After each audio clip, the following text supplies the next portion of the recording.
여호수아서 10장 6절입니다.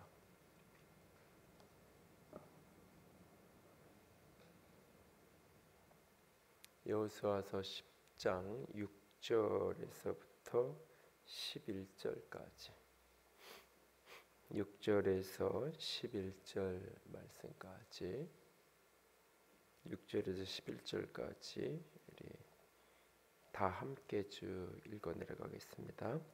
기브온 사람들이 길갈 진영에 사람을 보내어 여호수아에게 전하되 당신의 종들을 돕기를 더디게 하지 마시고 속히 우리에게 올라와 우리를 구하소서. 산지에 거주하는 아모리 사람의 왕들이 다 모여 우리를 치나이다 하매 여호수아가 모든 군사와 용사와 더불어 길갈에서 올라가니라. 그때 여호와께서 여호수아에게 이르되 그들을 두려워하지 말라. 내가 그들을 내 손에 넘겨 주었으니 그들 중에서 한 사람도 너를 당할 자가 없으리라 하신지라. 여호수아가 길갈에서 밤새도록 올라가 갑자기 그들에게 이르니 여호와께서 그들을 이스라엘 앞에 패하게 하심으로 여호수아가 그들을 기브온에서 크게 살육하고 벳호돈에 올라가는 비탈에서 추격하여 아세가와 막게다까지 이르니라. 그들이 이스라엘 앞에서 도망하여 벳호론의 비탈에서 내려갈 때에 여호와께서 하늘에서 큰 우박덩이를 아세가에 이르기까지 내리심에 그들이 죽었으니 이스라엘 자손의 칼에 죽은 자보다 우박에 죽은 자가 더 많았더라. 아멘. 여호수아서의 이야기는 구약성경 전체의 흐름 속에서 특별히 우리의 구원의 그리스도인의 구원과 축복의 여정하고 함께 연결해서 보아야 되는 이야기를 처음 이 여호수아서 시작할 때 드린 적이 있습니다. 요단강을 건너는 것을 이제 전통적으로는 그 죽음, 그래서 이 가나안 땅을 천국의 상징으로 때로 사용하기도 하지만 오히려 이 여호수아서나 그러니까는 이 모세오경의 창세기에서부터 신명기까지의 내용의 흐름을 놓고 보면 이 요단강을 건너는 것은 하나님의 축복의 땅에서 축복을 취하고 누리는 그런 여정으로, 그래서 이 홍해를 건너는 게 구원의 여정, 내가 하나님께서 열어놓으신 그 구원의 길을 믿음으로 내가 걸어가는 그런 어떤 구원의 여정을 다루는 비유로 사용된다면, 홍해를 이스라엘 백성들이 요단강을 건너고 가나안 땅을 정복하는 여정은 이제 믿음으로 구원받은 사람들이 믿음으로 살아가는 삶의 문제를 다루는 것, 믿음으로 살아서 하나님의 약속하신 축복을 누리기 위해서, 그것을 위해서 사실 그 광야의 여정이 필요했던 겁니다. 그런데 이제 여호수아서를 들어오면 두 인물이 이제 실명이 거론되면서 이제 등장을 하죠. 한 사람은 라합이라는 인물이고 또 한 사람은 이제 아간이라는 두 인물이 등장을 해요. 한 사람은 사실은 축복을 누릴 수 없는 사람이죠. 가나안 땅에 있는 사람이고 뭐 신분적으로 그런 상관관계 빼고도 그는 그 가나안 땅에서 함께 여리고와 함께 멸망당해야 될 사람이 이 라합이라는 여인이에요. 아간이라는 사람은 이 하나님의 백성으로 함께 출애굽을 했고 함께 광야를 건넜고 함께 요단강을 건너서 하나님의 놀라운 축복을 취하고 누리며 살아가야 될 사람이 아간이라는 사람이죠. 그런데 이 두 사람이, 한 사람은 마땅히 축복을 누려야 될 사람이고 한 사람은 마땅히 멸망될 수밖에 없는 사람이에요. 이 두 사람이 있는데 근데 두 사람의 인생의 운명이 전혀 다르게 바뀌죠. 멸망되어질 사람 라합은 오히려 믿음으로 응답해가지고 구원을 받게 되고, 마땅히 축복을 받아야 될 사람 아간은 이 불신앙으로 말미암아서 축복을 잃어버리게 되고, 멸망되어야 될 사람을 살고 축복을 누려서 생명을 누려야 될 사람들은 아골골짜기에서 죽임당하고, 이 역설적인 모습들을 보면서 하나님의 역사가 기계적이고 운명적으로 흘러가는 것이 아니라 이 순간순간 끊임없이 관계 속에서 흘러가고 관계 속에서 우리가 인도받아져야 된다는 것을 여러분들이 놓치지 않기로 합니다. 내 운명이 라합과 같아 보일 수도 있고 내 운명이 아간과 같을 수 있어요. 근데 중요한 건 내가 어떻게 믿음의 반응을 하냐에 따라서 라합과 같은 여인 오히려 구원을 받고 아간과 같이 축복을 받아야 될 사람이 오히려 저주를 받고 죽임당하기도 하는 그런 역설적인 모습들을 이 가나안 땅을 정복해가는 과정을 통해서 우리가 보면서 기억했으면 좋겠고요.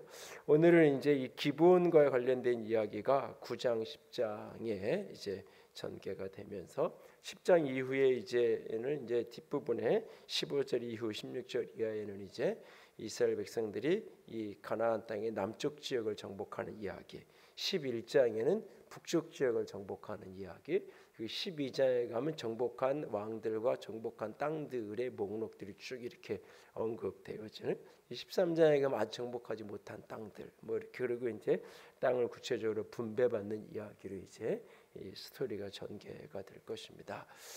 이 여호수아서에서 중요한 사건으로 이 기브온과의 관계의 문제를 다루고 있는 것을 보게 됩니다. 9장 10장의 스토리는 단순합니다. 기브온 사람들은 다 멸망당해야 될 사람들이었어요.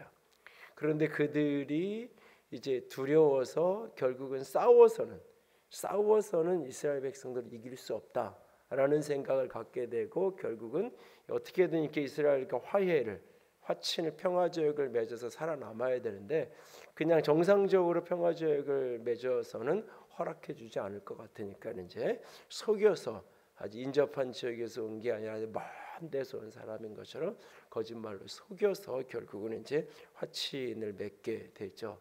여호수아가 그렇게 화해의 화친을 맺고 나서 9장 22절에 가면 그들에게 물어요. 어째서 너희들이 우리를 속였느냐? 어째서 그렇게 우리를 속였느냐?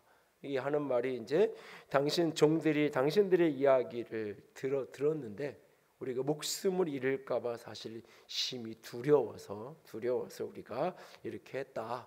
우리가 속인 건 맞으니까 어쨌든 당신들이 우리를 죽이려면 죽이고 당신의 좋은 대로 의향대로 옳은 대로 해라라고 이제 9장 25절에 이야기하죠. 그런데도 결국 이제 약속은 약속이기 때문에 지켜가야 되는 모습 속에서 여호수아와 이스라엘 백성들이 그들을 보호하고 이제 이스라엘 공동체 안에서 장작 패는 사람, 물 기르는 사람, 그리고 종으로 살아가죠. 그리고 이들은 사실은 끝까지 함께해요. 바벨론으로 포로로 갈 때도 같이 갔다가 포로에서 돌아올 때도 같이 돌아오고 느헤미야서를 보면 성벽 재건하는데 거기에 일조를 해서 한 부분을 기브온 사람들이 성벽 재건하는 일에 동참해서 함께하는, 역사에 보면 끝까지 이스라엘 백성들 곁에서 함께 가는 기브온 사람들의 모습을 만나볼 수 있는데요. 오늘의 기브온 사람들과 얽힌 그리고 이제 속이고 속는 이 모습들과 관련된 몇 가지 부분들을 우리가 좀 보면서 기억하기 원합니다. 먼저 9장 18절 말씀을 좀 보기 원하는데 9장에 가셔서 9장 18절 말씀을 보기 원합니다. 9장 18절 다 같이 읽습니다. 그러나 회중 족장들이 이스라엘의 하나님 여호와로 그들에게 맹세했기 때문에 이스라엘 자손들이 그것을 치지 못한지라. 그러므로 회중이 다 족장들을 원망하니. 여호수아에서 딱 한 번 백성들이 이 족장들, 그러니까 리더들을 원망하는 장면이 벌어집니다. 사실 원망하는 거는 이스라엘 백성들에게 익숙한 일이었어요. 그러니까는 이 출애굽기에서부터 신명기까지 원망이라는 단어가 20번 원망하는 사건과 장면이 그렇게 등장하는데, 그러니까 끊임없이 이스라엘 백성들은 원망을 하면서 그 원망의 주 대상이 모세가 되고 더 나아가서는 하나님을 원망하는 그런 사람들이 출애굽 1세대였고 이스라엘 백성들이었어요. 근데 여호수아서에 들어오면서 그들은 한 번도 원망하지 않아요. 아간이 죽고 뭐 이렇게 아이성에서 실패하고 뭐 이런 일이 벌어졌을 때도 원망하지 않았어요. 그런데 오늘 이제 이 18절에 보면 그 회중들이 백성들이 장로들을 향해 족장들을 향해서 원망하는 그런 장면이 벌어지고 있는 것을 보게 돼요. 왜냐하면 기브온을 마땅히 쳐서 저 땅을 우리가 취해서 우리 몫으로 가져가야 되는데 이제 이 여호수아가 가서 이렇게 화친을 맺고 여호수아가 그렇게 한 다음에 이 각 족장들의 12지파의 리더들을 불러다 놓고 그들과 함께 다 이렇게 맹세를 하게끔, 그러니까 이 언약을 맺어서 그들을 보호하고 정복하지 않고 잘 함께 평화롭게 지내겠다라고 맹세를 했던. 그런데 사흘이 지나서 보니까 그 조약을 맺고 사흘이 지나서 보니까 그들이 먼 데서 온 사람들이 아니라 가까운 데서 온 사람이고 이런 게 이제 다 이제 속았다는 것이 드러나고 있는 거죠. 그러니까는 핵심적으로 속은 사람이 여호수아고 또 리더들이 속은 거죠. 그러니까 백성들 입장에서는 이렇게 원망이 터져 나오는 거예요. 이거는 사실 누가 봐도 원망할 만한 그런 사건, 분명히 여호수아나 족장들이 잘못한 게 있는 그런 사건이 여기 벌어지고 있어요. 그런데 이 사건이 확대되지가 않아요. 희한한 것은 이 사건이 문제가 더 커져서 이스라엘 백성 공동체 전체가 혼란에 빠지든지 뭐 시온의 족장들을 좀 이렇게 끌어내리든지 뭔가 이렇게 여호수아를 향해서 이렇게 반역을 하든지 거역을 하든지, 이제 앞에 보면 그런 일들이 우리는 신명기까지를 보면서 그런 일들을 늘 보고 왔는데 여호수아에서는 그와 같지 않은 모습들을 발견하게 돼요. 그 이유가 몇 가지 있겠지만 가장 중요하게 생각해야 될 부분 중에 하나는 뭐냐면 여호수아 곁에 있던 사람들, 어쩌면 이게 성경에 언급되지 않지만 가장 중요한 이 상황 속에 가장 중요한 숨은 역할을 한 사람 중에 한 인물이 어쩌면 갈렙이 아니었을까라는 생각을 추측을 해봐요. 이럴 때 갈렙이 딱 나서서 여호수아 당신이 잘못해가지고 당신이 그렇게 앞뒤 제대로 가리지도 않고 오늘 성경의 본문을 그대로 이야기한다면 당신이 하나님께 묻지도 않고 이렇게 화친을 맺어서 죄악을 맺어서 우리에게 이렇게 손해를 끼치고 이렇게 힘들게 하지 않았냐고. 만약에 갈렙이 들고 일어나서 그랬다면 이 상황이 굉장히 어려운 상황이 될 수 있었을 거예요. 민수기나 이런 사건처럼 하나님이 직접 개입해서 뭔가 이렇게 정리를 하지 않으면 큰일이 날 수 있는. 그런데 보면 전혀 그러한 일들이 벌어지지 않죠. 민수기나 출애굽기에 원망하는 장면들을 보면 백성들도 이렇게 원망하는데 그 원망이 그냥 단순한 원망으로 끝나지 않고 무언가 사고로 전개되는 장면들을 보면 늘 그 지도자들이, 아론이 원망하는데 앞장서기도 하고 때로는 레위 지파의 고라 자손이나 뭐 이런 사람들이 원망하는데 앞장서기도 하고 모세의 누나였던 미리암이 앞장서기도 하고, 그러니까 중간에 모세만큼은 아니지만 리더십을 가지고 있던 사람들이 같이 거기에 동참하면서 이게 이제 사람들을 끌고 가죠. 그러면서 이게 확대 재생산이 되면서 공동체 전체가 어려운 지경으로 빠지게 되는.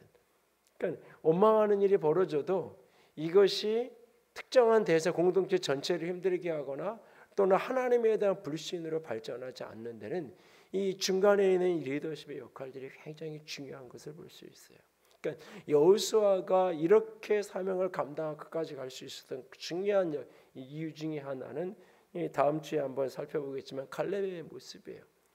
그러니까는 나중에 기업의 이 자기의 분깃을 받아야 되는 그 순간에도 누가 봐도 제일 좋은 땅, 누가 봐도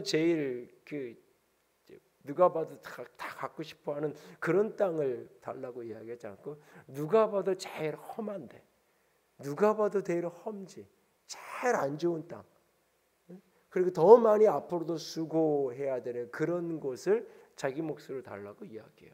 그러니까 그 이후에 이 기업을 분배받는데 어떤 사람도 어떤 지파도 우리 땅은 별로 안 좋은데요. 제비뽑기를 해서 이렇게 땅을 이렇게 뽑아서 받았는데 우리가 뽑은 땅은 너무너무 이거 안 좋은 땅이에요 라고 어떤 지파의 사람도 이야기하지 않아요. 왜? 갈렙 같은 사람이 마땅히 그런 것을 주장할 수 있는 자격이 있다면 나는 이거 가질래 라고 할 만한 자격이 있는, 최고의 자격이 있는 사람 가운데 하나가 갈렙일 텐데 그는 그렇게 하지 않는 거죠. 그가 그렇게 하지 않고 오히려 가장 험한 이산지를 주셔서 하니까 이게 우리는 그냥 어디 큰 비정 이런 걸 생각하면서 굉장히 좋은 땅을 이야기하지만 그것이 굉장히 험한 산지예요. 험한 산골이에요. 저 산골짜기 나한테 달라고. 여기 드넓은 평야, 드넓은 좋은 성들은 다 다른 사람 주고, 나 저 산골짜기에 저 아직도 여전히 뭐 요즘 말로 얘기하면 게릴라들이 있고 그런 그 땅을 달라고, 내가 가서 정복해서 취해서 내가 가서 개간하고 내가 가서 그 땅을 만들어 가겠다고 오히려 이야기하죠. 이런 모습 속에서 오늘 우리가 삶을 살아가면서 한 사람의 리더가 세워지는 데는 늘 그 주변에 있는 사람들이 어떻게 세우느냐 굉장히 중요해요. 뭐 여성교회를 하나 봐도 그 어떤 회장이 어느 해에 참 잘했어라고 하면 그 회장이 잘한 게 아니야. 가만히 보면 그 옆에 있는 사람들이 그 옆에서 함께 사람들을 모으고 마음을 모으고 함께하는 역할들을 누군가가 보이지 않아서 하는 사람들이 있어요. 그러면 그 해에 그 모습이 잘 돌아가요. 그런데 그 중간에 일할 만한 사람, 옆에서 도와줄 만한 사람이 계속 투덜거리고 말하기 시작하고 계속 흔들어내면 아무리 탁월한 사람, 탁월한 역량을 발휘하던 사람도 이게 마음대로 안 되는 거예요. 이게 사실. 뭐 교육자들이 와서 부서 사역을 해도 마찬가지예요. 사실 아무리 탁월한 사역자가 와서 해도 특별히 교사들 중에 리더십 있는 교사들이 같이 마음을 모아서 같이 하면 이게 조금 부족해도 사실 이게 마음이 모아지고 이게 뭔가 긍정적인 모습으로 가는데, 그렇지 못하면 이게 다 흩어지고 어려움을 만나게 되는. 그래서 사실 이제 이 샘터장들을 해보면 제일 샘터장이들이 이제 궁금해하는 것 중에 하나가 누가 샘터지기를 하냐고. 사실은 어떤 사람하고 누구랑 같이 이렇게 같이 하게 되느냐가 새로 특별히 이제 하게 되고 이런 경우에는 제일 사실 영향이 많아요. 그러니까 어떤 사람이 붙여줘서 어떻게 옆에서 도와주냐에 따라서 이게 전혀 다른 결과를 만들어내기도 하는. 분명히 원망 들을 만한 일을 했어요. 분명히 여호수아가 뭔가 사실은 근데 더 크게 보면 왜인지 모르는데 하나님은 여호수아를 사실 책망하지 않아요. 이 본문의 흐름들을 이렇게 들여다보면, 그러나 어쨌든 그 잘못의 강도가 어디에 있든지 상관없이 어쨌든 잘못했고 원망 들을 만했어요. 그런데 이것이 그 문제를 그 문제대로 수습하고 풀어가면 되는 거지, 그것이 공동체 전체를 와해시키. 이미 벌어진 일인데, 그런 일이 벌어지지 않았으면 좋겠지만 이미 거기까지 상황이 전개됐는데 그 상황을 가지고 공동체가 더 힘들고 어려워진다면 그것은 모두에게도 손해고 모두를 힘들게 하는 모습이 될 수 있죠. 그런데 오히려 이 상황 속에서 그들은 원망했지만 원망한다는 것이 투덜거리기도 하고 때로는 불평을 이야기도 하기도 했지만 그것이 거역을 하고 그것이 공동체를 깨트리고 그래서 공동체 전체를 어려움을 만들어가고 그렇게 나아가지 않았던 오늘 이 백성들의 모습, 이 속에 어쩌면 성경에 감춰져 있지만 갈렙을 비롯한 여러 리더십들의 역할이 그 속에 숨어 있지 않았을까라는 생각을 해보면서 우리 자신들을 더 돌아볼 수 있기를 원합니다. 나아가서 오늘 본문을 더 들여다보면 10장에 우리 같이 읽었던 본문은 이런 장면이에요. 이제 그렇게 기브온 사람들이 화친을 맺었어요. 이스라엘 백성들이 요단강을 건넜고 여리고를 정복했고 아이를 정복하고 계속해서 이렇게 올라가요. 그런데 그 마치 우리나라 이렇게 인천 상륙작전을 해가지고 인천으로 들어와서 이 서울을 쭉 관통을 해가지고 이제 일부는 북진을 하고 일부는 남쪽으로 아직이 다 퇴각하지 못한 그 북한군을 남쪽으로 내려와서 정리하고 이런 식으로 했던 것처럼 이게 중간을 자르는 게 허리를, 그래서 여리고를 해가지고 아이를 해가지고 가나안 땅에 허리를 쫙 잘라서 내려가는, 그리고 이제 남쪽을 공격을 정복을 쫙 하고 그 다음에 이제 북쪽으로 올라가고 이런 식으로 작전이 전개되는데, 이게 중앙을 이렇게 가나안 땅 중앙을 허리를 이렇게 끊어서 이렇게 가는데 아이성까지 여리고가 무너졌고 아이성까지 무너졌다는 이야기를 듣는 거예요. 그런데 기브온 사람들이 거기에 그냥 백기 들고 투항을 한 거죠. 투항을 한 거예요. 그 이야기를 들은 많은 가나안 땅 다른 사람들, 특별히 예루살렘을 중심으로 한 왕 아도지세덱과 이 헤브론 왕과 이 지역의 여러 왕들이 이 상황을 보고는 이제 분노한 거예요. 그리고는 이제 연합군을 만들어 가지고 주변에 모아 가지고 본때로 좀 보이자 이거죠. 저 기브온부터 공격하는 거예요. 기브온부터. 그러니까 이스라엘 백성 보기 싫은데 그 편드는 사람은 더 보기 싫은 거잖아요. 그러니까는 일단은 기브온 사람들부터 좀 이렇게 단도리를 해야 다른 그 가나안 땅에 있는 다른 사람들이 이스라엘 백성들에게 다 이렇게 항복하고 너무 빨리빨리 넘어가 버리면 이게 싸워보지도 않고 완전히 다 문제가 되니까 다 잃어버리게 될 것 같으니까 기브온을 가서 공격을 하는 상황이 벌어지는 거죠. 이들이 연합군을 모아서 기브온을 공격하는 상황이 벌어져요. 이럴 때 기브온은 이제 이 이스라엘에게 여호수아에게 연락을 해요. 길갈에 있던 여호수아에게 우리를 도와달라고. 그런데 그 도와달라는 말도 아주 적극적이고 능동적이에요. 더디 천천히 오지 말고 더디게 하지 말고 속히 우리를 와서 도와달라고 이야기해요. 이 부분에 대한 부분은 이제 지난주에 새벽 시간에 잠깐 이야기를 나눴었는데 기브온 족속의 입장에서 어찌 보면 자격 없다고 이야기할 수 있고 속여서 이렇게 조약을 맺은 거잖아요. 내가 이 상황에서 이렇게 도와달란다고 날 도와줄까? 어쩌면 여러 가지 생각이 복잡하게 가질 수 있어요. 그러나 자격 없으며 관계없이 우리는 언약을 맺었으니까, 내가 속였든지 어땠든 우리는 약속을 맺었으니까 당신 약속 지키라고, 우리는 당신들의 종이라고, 당신들의 종이니까 우리를 도와달라고 아주 대범하게 당당하게 기도하고 있는, 어쩌면 이것은 이제 기도의 문제로 연결되면 우리가 하나님 앞에 기도할 때 많은 사람들이 착각하는 것 중에 하나가 내가 신앙생활 좀 잘하고 있으면 기도하면 하나님이 잘 들어줄 것 같고, 내가 조금 이렇게 부족하면 기도해도 하나님이 안 들어줄 것 같고, 아니, 하나님의 우리의 기도에 대한 응답은 내 조건과 자격과 내 모습에 근거한 게 아니에요. 오직 예수 그리스도 안에 있는 그 언약의 약속에 근거한 거예요. 그 예수 그리스도의 피를 의지해서 우리가 하나님께 나아가는 거예요. 그 믿음이 우리에게 있어야 되는 하나의 그림 언어 같은 것을 기브온 사람들의 모습에서 볼 수 있는데, 반대로 여호수아 입장에서 한번 생각해 보세요. 기브온 사람들 별로 마음에 안 들어요. 나를 거짓말로 속여서 어떻게든 약속을 화친을 맺었어요. 조약을 맺었어요. 그리고 3일 만에 그게 이제 속였다는 게 드러났어요. 탐탁지 않아요, 사실은. 그리고 이거 진멸시켜야 되는 거예요. 이것 때문에 백성들은 원망도 하고 애멘 소리도 들어야 했고, 내가 가서 이렇게 어쩌면 여호수아가 뭐 백성들에게 잘못했다 그러고 내가 뭐 이렇게 좀 불찰이었다고 성급했다 그러고 뭐 그런 절차를 성경이 없지만 했을 수도 있어요. 마음이 별로 안 좋아요. 사실은 별로 생각하고 싶지도 않았을 거예요, 어쩌면. 그런데 전쟁이 벌어졌어요.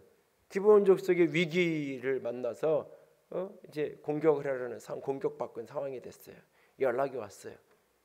여러분 같으면 이렇게 가서 도와주고 싶겠어요? 여러분 같으면 흔쾌히 이렇게 가고 싶겠냐고요. 정서적으로 감정적으로는 어쩌면 별로 가고 싶지 않았을 거예요. 근데 여호수아는 즉각적으로 군사를 이끌고 즉각적으로 올라가요. 그리고 하나님이 그것에 대해서 확증해요.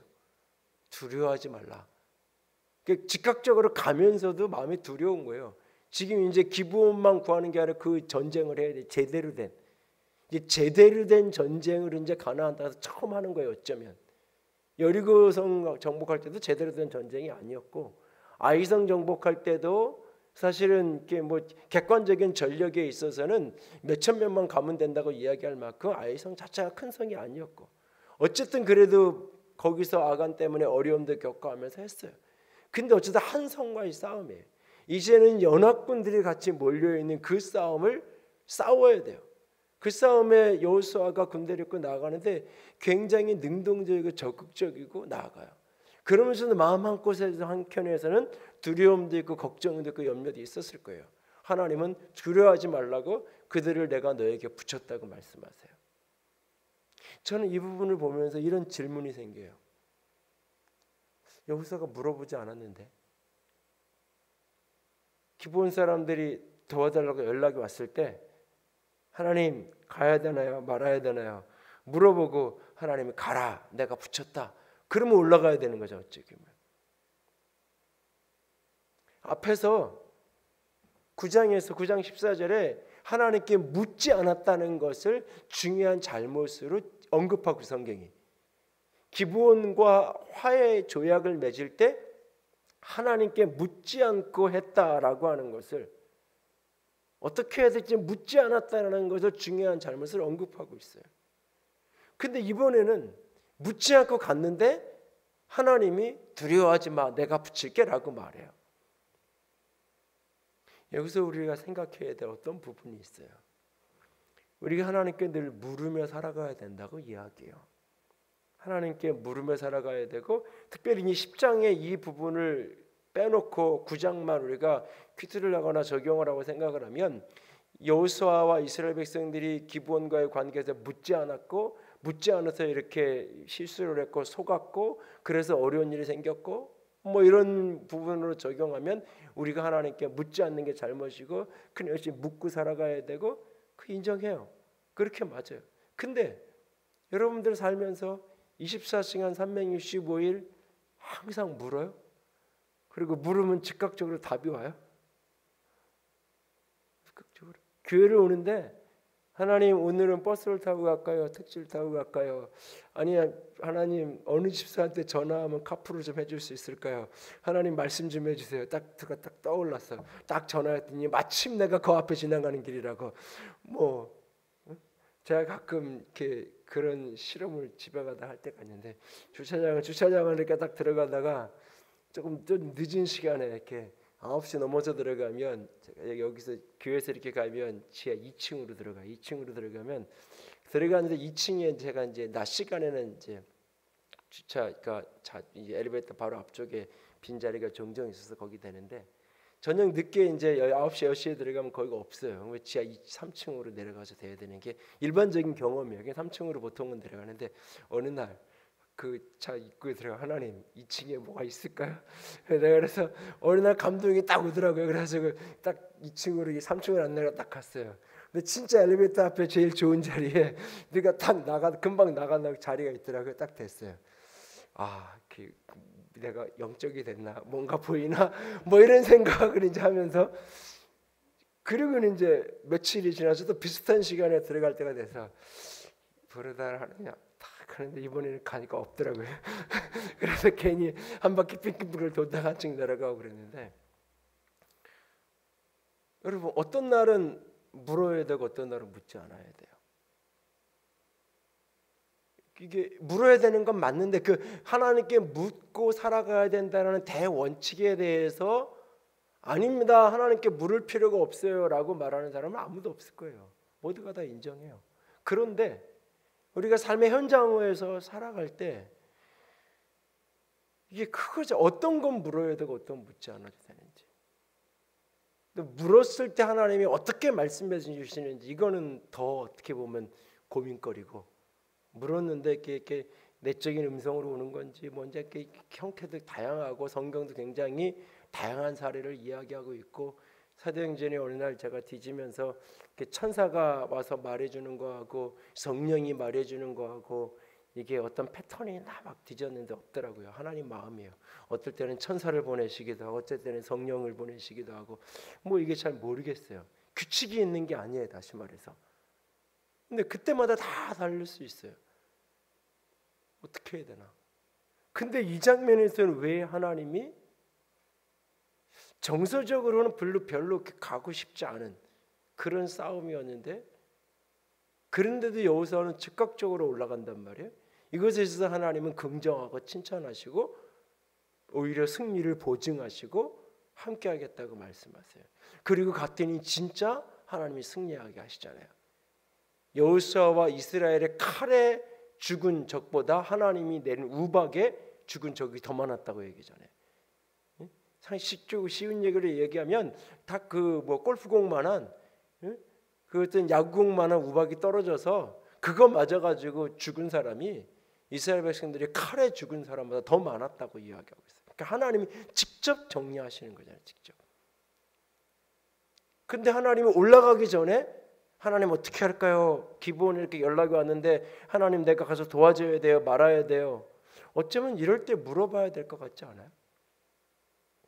금방 9장에서 안 물어보고 평화제약을 맺었다가 어려운 일을 겪고, 그게 사실은 조금 잘못 이게 작용했다면 백성들이 원망하고 막 이럴 때 그냥 쉬운 말로 사단이 역사하거나 어둠이 역사해서 이렇게 문제가 잘못 틀어졌으면 오히려 큰 화가 공동체 전체가 위기를 리더십의 위기와 여러 가지 혼란의 위기를 가질 수 있었는데 그게 어떻게든 잘 넘어가고 있는 와중에 기분이 공격을 받았다는 연락이 오고 가야 되는 상황이면 당연히 하나님 가야 돼요 말아야 돼요 물어보고 하나님의 가라 내가 도와줄게 내 손에 붙였다라고 말씀 듣고 가야 되는 게 맞는 것 같지 않아요?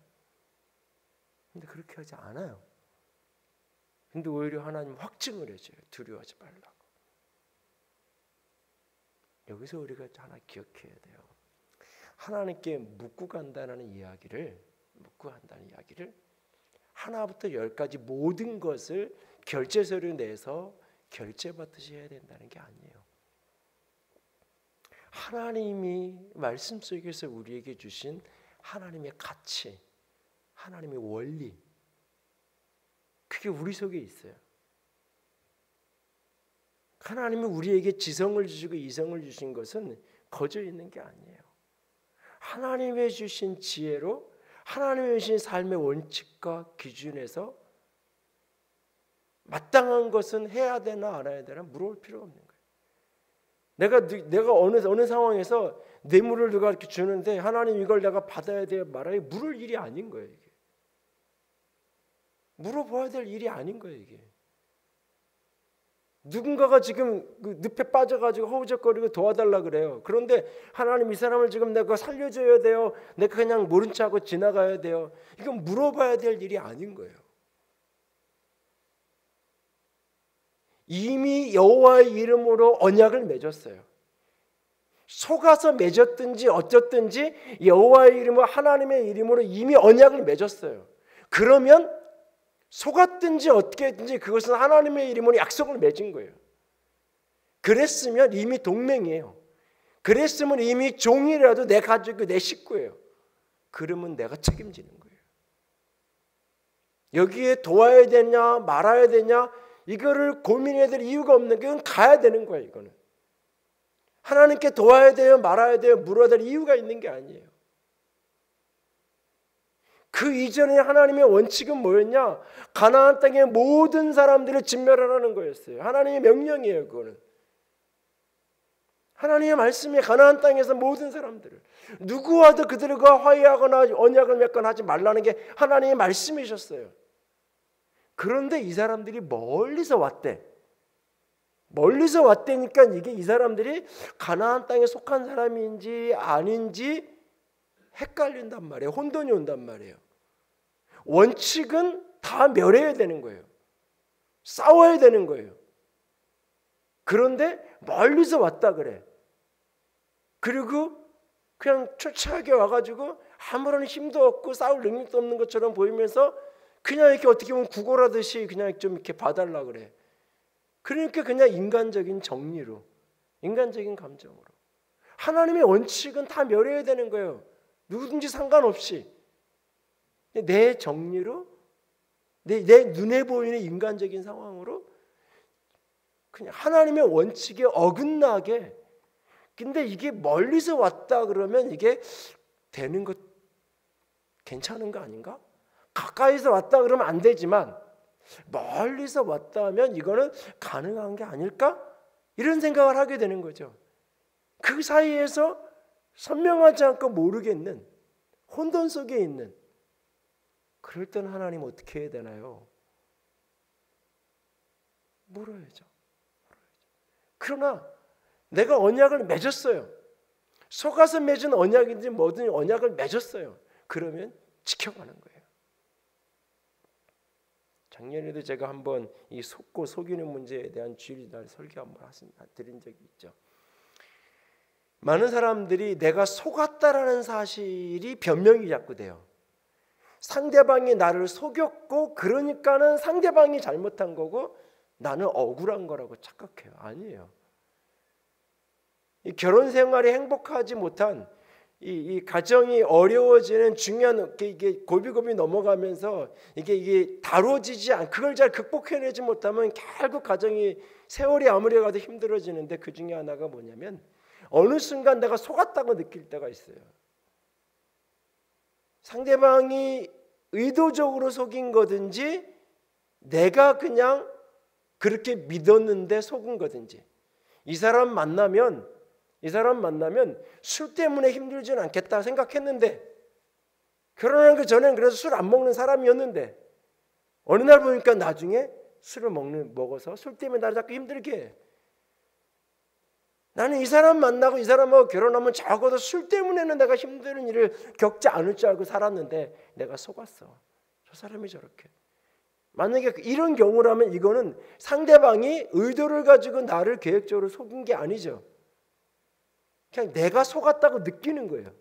내가 내 마음의 조건, 내가 내 마음의 생각으로 내가 중요하게 여겼던 어떤 것들이 이루어지지 않았기 때문에 내가 속은 거예요.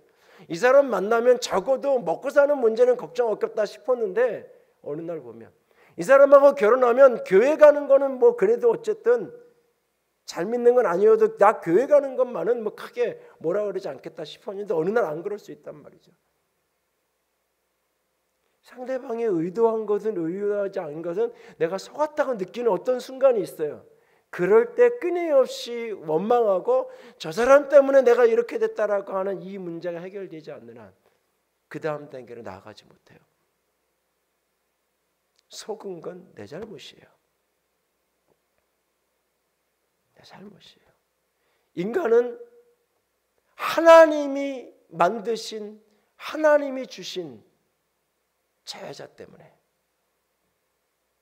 하나님이 준 저 여자한테 내가 속아서 내가 선악을 알게 하는 나무의 열매를 먹었습니다. 누가 너 그거 먹으라 그랬니? 하나님 주신 저 여자 때문에요. 저 여자한테 속아서요.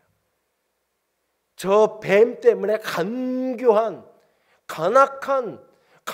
뱀에 속아서 내가 먹었어요. 그래, 너 속았구나. 참 안 됐다. 그래서 속인 저 뱀은 너무 나빠. 속인 너만, 속인 여자 너만 나빠. 이게 아니잖아요.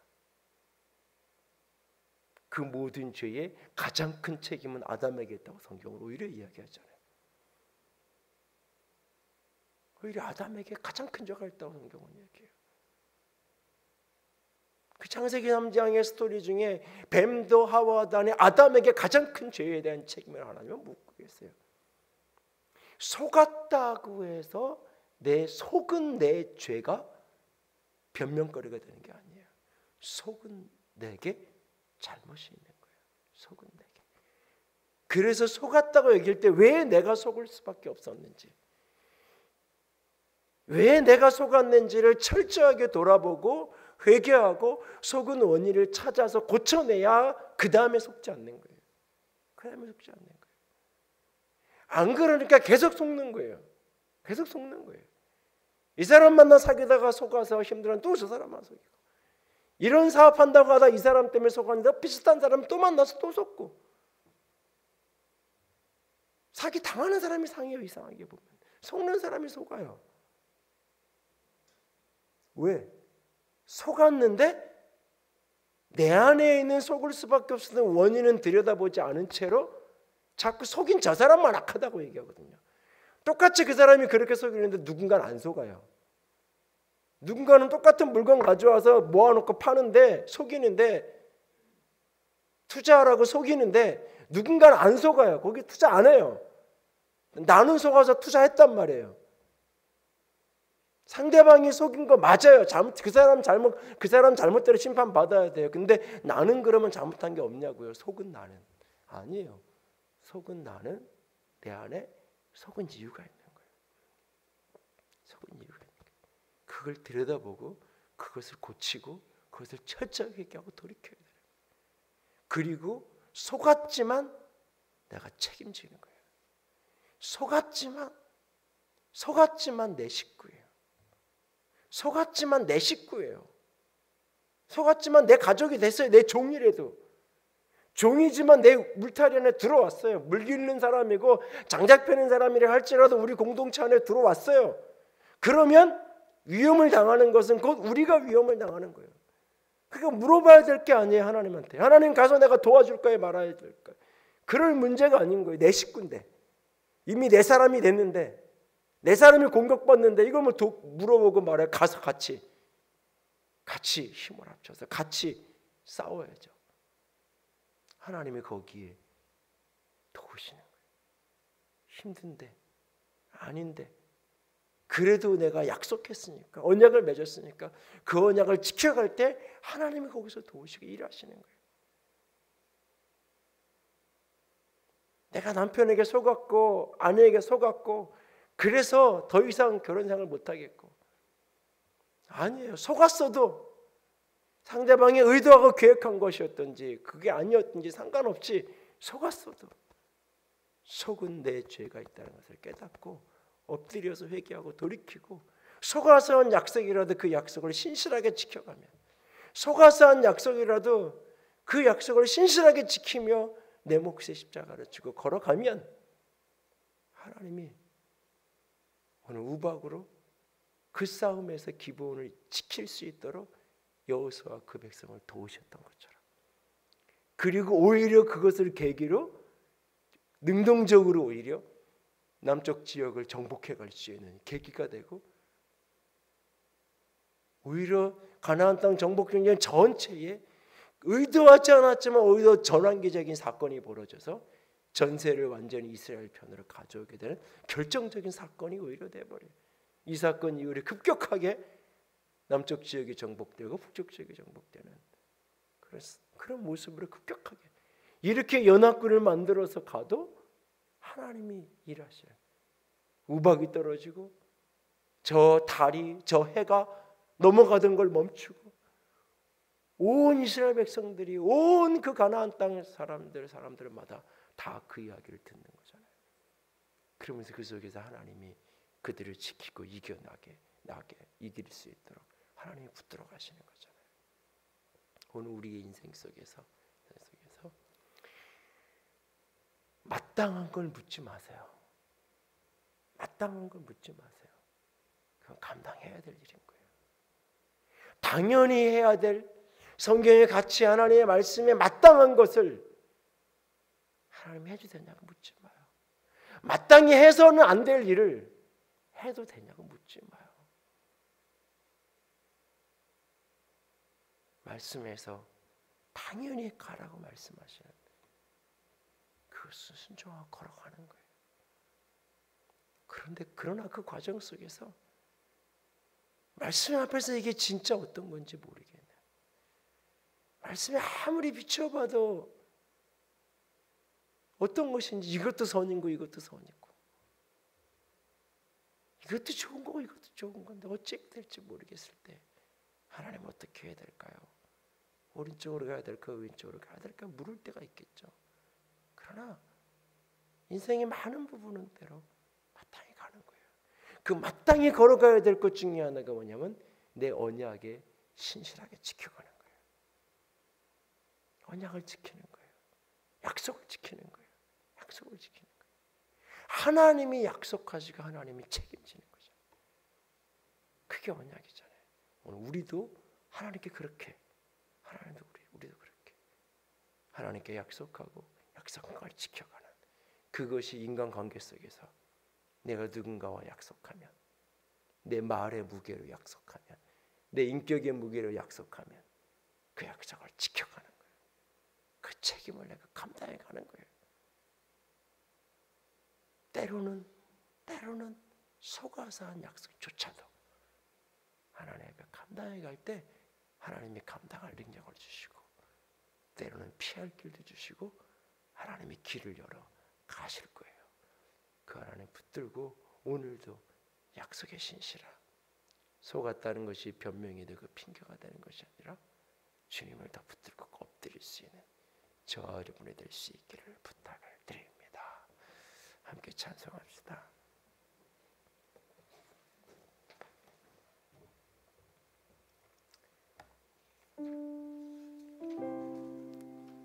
194장 세상 유혹 시험이, 전쟁은 여호와께 하나님께 속한 것임을 믿음으로 고백하면서 함께 찬양합니다. 세상의 유혹 시험이 내게 몰려올 때에, 세상의 유혹 시험이 내게 몰려올 때에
둘러보며 아무도 없는 듯 믿음의 눈을 들면 보이는 분 계시네. 지금도 내 안에서 역사하고 계시는 사망과 어둠의 권세 물리치신 예수님, 주를 찬양, 손을 들고 찬양.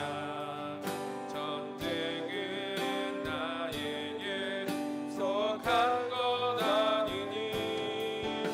주를 찬양, 손을 들고 찬양. 전쟁은 하나님께 속한 것이니. 시간 함께 기도하기 원합니다. 하나님, 언약에 신실한 사람 되기 원합니다. 속지 않게 하시고, 그러나 속았다 할지라도 약속에 신실한 믿음의 사람 되게 하시옵소서. 그때에 주님이 감당할 수 없는 것 감당하게 하시고, 주께서 이길 수 없는 것 이기게 하시고, 주께서 능히 승리케 하실 것을 믿습니다. 전쟁은 나에게 속한 것이 아니라 주께 속하여 싸움에 주님 앞에 신실한 자로 걸어가기로 작정합니다. 함께 기도합니다. 사랑의 하나님, 영광의 하나님, 주님만을 사랑합니다. 주님만 끊임없이 높여드리며 걸어가기 원합니다. 아버지, 당신의 사랑하심으로, 당신의 영광으로, 당신의 생명으로 아버지 기도하시옵소서. 아버지, 내가 주님만을 바라보기 원합니다. 아버지, 내가 주님만을 바라보기 원합니다. 아버지,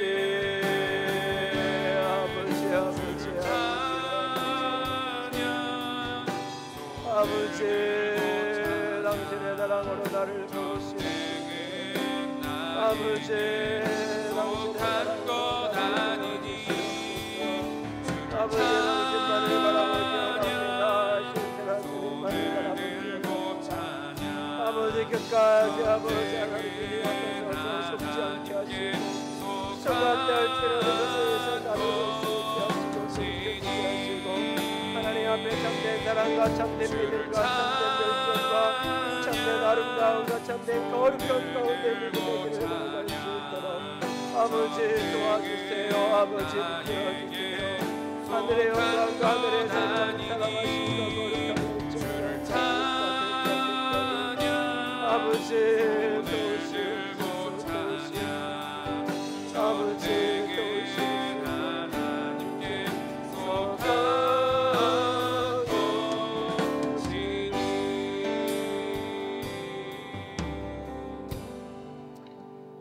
주님, 세상은 끊임없이 나를 속인다 할지라도 주님 앞에 깨어 속지 않는 우리가 되기를 원합니다. 아버지, 지난 소금의 사건 속에서 깨닫게 하시고 돌이켜지게 하시고 철저히 회개함으로 다시는 속지 않는 자들 되게 하여 주시옵소서. 아버지, 혹 속아서 한 약속이라도 약속에 신실할 수 있는, 그 약속을 지켜낼 수 있는 믿음의 사람 되기 원합니다. 아버지 앞에 신실함으로 걸어갈 때 감당할 수 없는 일이지만 주께서 능히 감당케 하실 것을 믿습니다. 이스라엘의 칼에 죽임당한 백성들보다 하나님의 우박에, 주께서 내리신 그 우박에 더 많은 적들이 멸하여졌다는 것을 믿습니다. 주님 일하심을 바라보며 믿음의 여정을 포기하지 않는 주의 사람들, 신실한 믿음의 일꾼 되게 하여 주시옵소서. 주님 사랑합니다. 주의 이름으로 축복합니다. 우리 주님 예수님 이름으로 기도드렸습니다. 아멘. 이제는 우리 주 예수 그리스도의 은혜와 하나님 아버지의 놀라우신 사랑하심과 성령 하나님의 교통하시며 기름 부으시는 그 은혜가 오늘도 신실함으로 주의 언약 아래 머물러 살아가기로 작정하는 모든 이들 위해 이제로부터 영원토록 함께 있을지어다. 아멘.